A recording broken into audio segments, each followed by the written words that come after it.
नमस्कार, आप देख रहे हैं विशेष। मैं हूं श्वेता सिंह। कहते हैं जाति न पूछो साधु की, लेकिन वोट की माया ऐसी है कि जाति पूछी ही जा रही है और फिर उस जाति के वर्चस्व को रिझाने के लिए सियासी पैंतरे लिए जाने लगे। कांग्रेस अध्यक्ष राहुल गांधी का ब्राह्मण जाति गोत्र सामने आया तो राजस्थान में बीजेपी परशुराम के नाम पर ब्राह्मणों का दिल जीतना चाहती है। दोनों पार्टियां कह रही हैं, पंडित जी प्रणाम।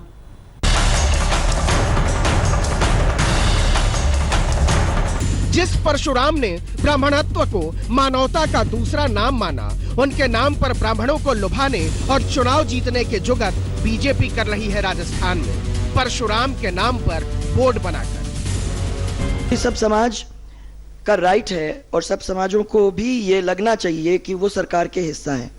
इसलिए योग बोर्ड के साथ साथ भगवान परशुराम बोर्ड, राजस्थान वैदिक स्टडीज बोर्ड, सिलाई की कला का बोर्ड, असंगठित श्रमिक के कल्याण के लिए भी पृथक श्रम कल्याण बोर्ड और शोध करने का एक शोध नियामक आयोग, ये भी हम लोगों ने किया है। यानी वोट चाहिए तो पंडित जी को प्रणाम बोलना होगा और वो प्रणाम सिर्फ पाए लागी से नहीं चलेगा।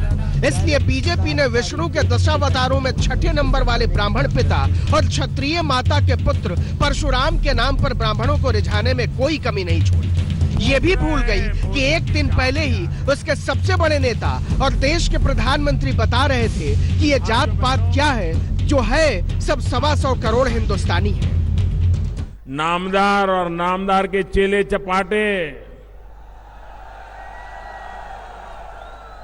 पूछ रहे हैं मोदी की जात क्या है।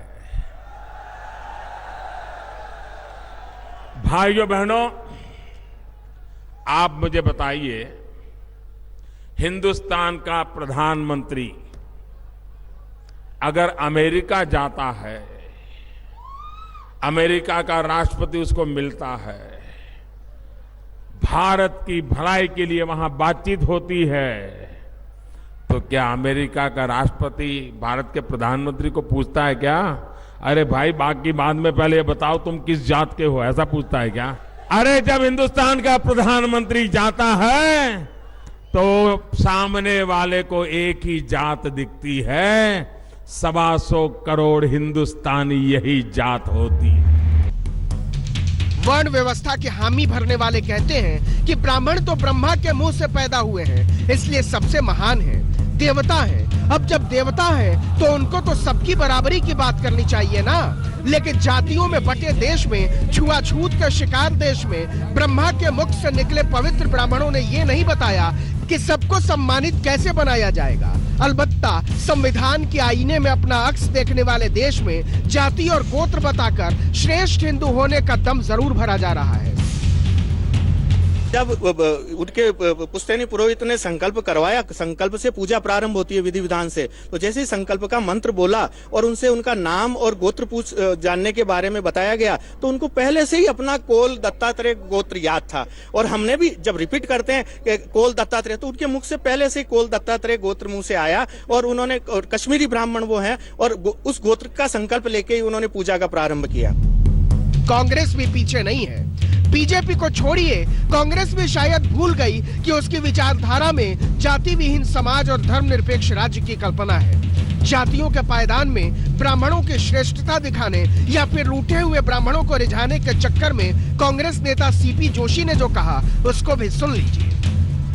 उमा भारती की क्या जात है मालूम है किसी को? ऋतुम्बरा जी की क्या जात है मालूम है क्या?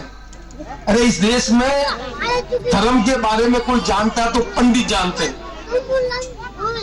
विद्वान पंडित, कौन कहते हैं ब्राह्मण। ये अजीब देश हो गया। इस देश में उमा भारती धोती समाज की है, वो हिंदू धर्म की बात कर रही है।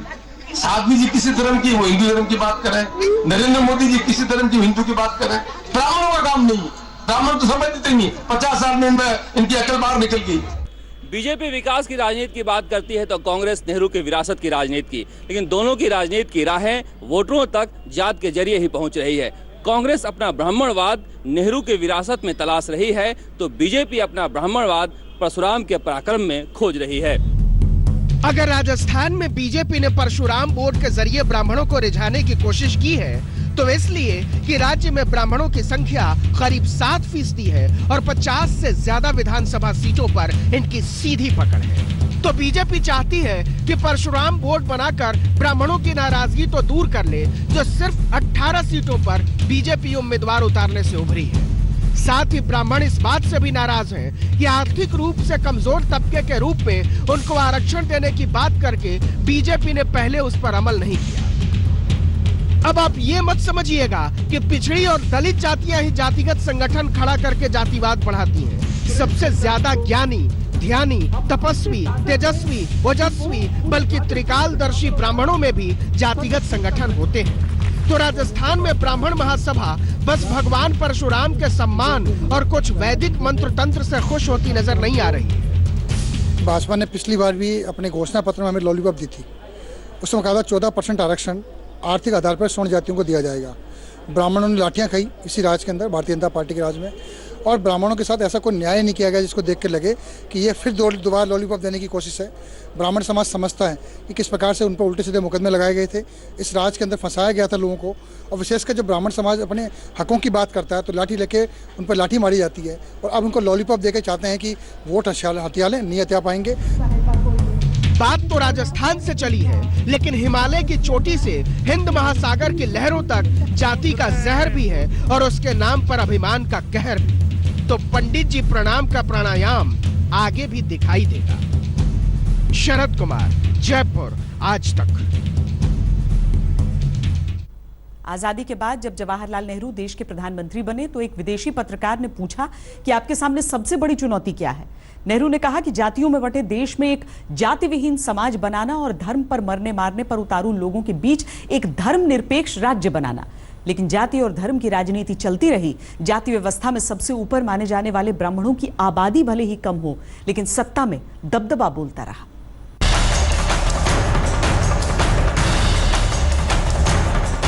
अगर हम अपनी जात को, कास्ट को आगे रखें मुल्क के, अगर हम अपनी भाषा को आगे रखें मुल्क के, तो हम तबाह हो जाएंगे और मुल्क तबाह होगा। हमारा खानदान है, परिवार है, प्रेम है हमें उससे, लेकिन जहां हमने अपने परिवार को मुल्क के ऊपर रखा, जहां हमने अपने शहर को, प्रदेश को, भाषा को, संप्रदाय को, किसी चीज को हमने अपने देश के ऊपर रखा, तो देश फिर से गिरने लगा और यकीनन गिरेगा।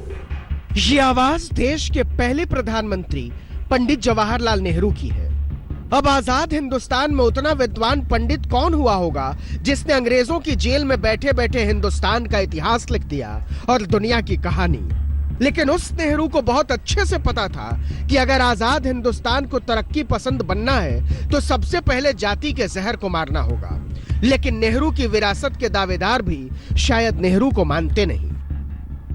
शिव भक्त, भगवान शिव के अनन्य भक्त श्री राहुल गांधी अगर सोमनाथ जी के दर्शन करने जाएं तो उस पर भी भाजपा को ऐतराज है। सच्चाई यह है कि भारतीय जनता पार्टी बौखलाई है, तिलमिलाई है और घबराई है कि ना केवल कांग्रेस उपाध्यक्ष श्री राहुल गांधी हिंदू धर्म से हैं, परंतु वो जनेऊ धारी हिंदू हैं। अब जनेऊधारी तो वही होता है जो द्विजों में गिना जाता है।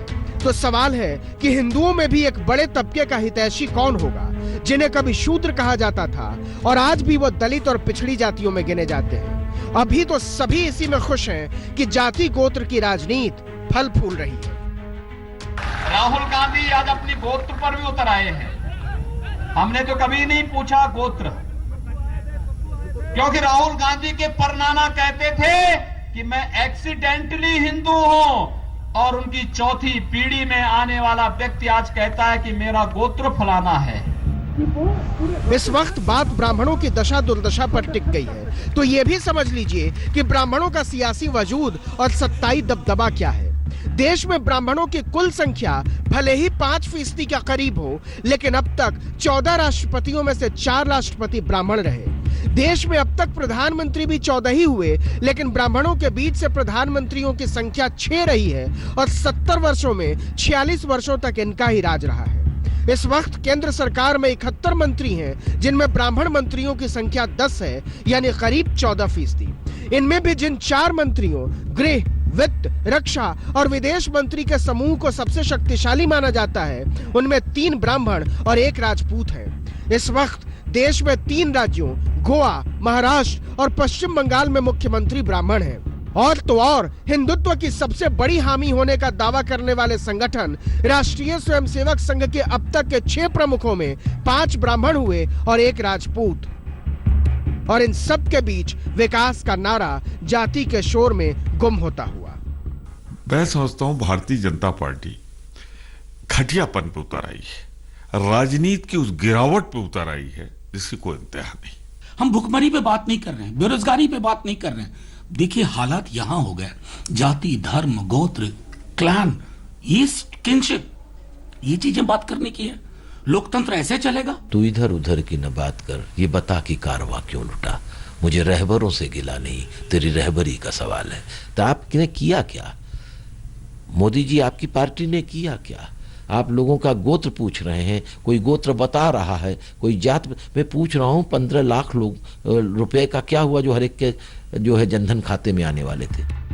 फिलहाल जातियों में बटे इस देश में अलग अलग जातियों को रिझाने की कोशिशें चल रही हैं। अगड़ी जातियों का गुस्सा है कि सरकार ने SC/ST एक्ट पर सुप्रीम कोर्ट के फैसले को वोट के लिए पलटा, तो अब राजस्थान में परशुराम बोर्ड के जरिए ब्राह्मणों का दिल जीतने की कोशिश हो रही है। दोनों पार्टियां बोल रही हैं पंडित जी प्रणाम। शरद कुमार, जयपुर, आज तक। 1984-85 के दौर में जरा लौटते हैं। बिहार में बिंदेश्वरी दुबे, उत्तर प्रदेश में नारायण दत्त तिवारी, मध्य प्रदेश में मोतीलाल वोरा, राजस्थान में हरदेव जोशी ब्राह्मण मुख्यमंत्री और केंद्र में प्रधानमंत्री के रूप में राजीव गांधी। लेकिन 1990 में VP सिंह ने मंडल आयोग की सिफारिशों को लागू किया तो राजनीतिक दृश्य बदल गया। सत्ता जाति के ऊपरी छोर से रिसकर कमजोर तबकों तक आती चली गई।